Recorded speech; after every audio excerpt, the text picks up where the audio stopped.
Alors il dit, « Je crois, Seigneur », et il se prosterna devant lui.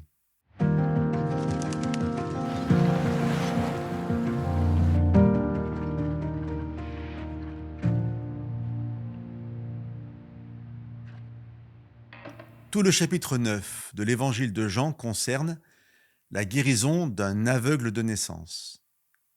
Un chapitre relativement long, et pourtant le récit du miracle en lui-même se résume aux versets 6 et 7. Il est donc fort probable que l'enjeu principal du texte soit ailleurs que dans la simple guérison, aussi merveilleuse soit-elle pour l'homme qui en a bénéficié.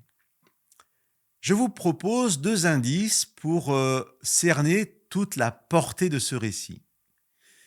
Le premier indice se trouve au début du texte.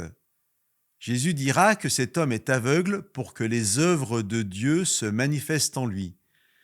Pendant que je suis dans le monde, dit Jésus, je suis la lumière du monde. Le second indice est peut-être moins visible.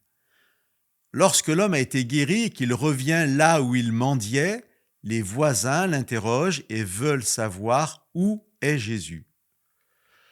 L'homme qui avait été aveugle répond « Je ne sais pas. Je ne sais pas ». Nous touchons à la problématique principale du texte. Savoir où est Jésus, vraiment voir Jésus. Le miracle de cet homme est tout à fait extraordinaire. C'est beaucoup plus qu'une simple guérison, c'est une nouvelle création. Mais à quoi ça sert de voir si je ne vois pas Jésus ? Jésus a dit « Je suis la lumière du monde ». Mais si je ne contemple pas cette lumière, où est-il ? Demandent les voisins. Je ne sais pas, répond le miraculé. Si cette question nous est posée aujourd'hui, avons-nous la même réponse ?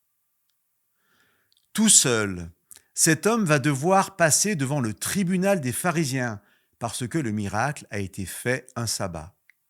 Courageusement, il va prendre la défense de Jésus et les pharisiens vont le chasser avec beaucoup de mépris. Je vous lis les versets 35 à 38 de ce chapitre 9 et nous atteignons là l'enjeu principal du récit.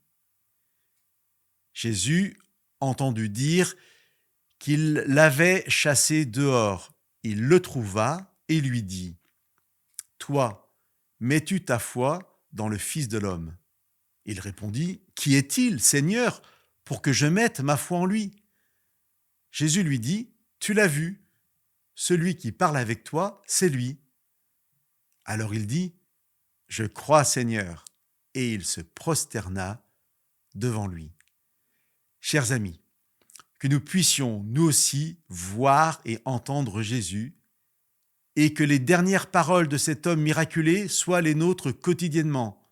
Je crois, Seigneur, et que l'œuvre de Jésus dans nos vies nous amène chaque jour à l'adoration.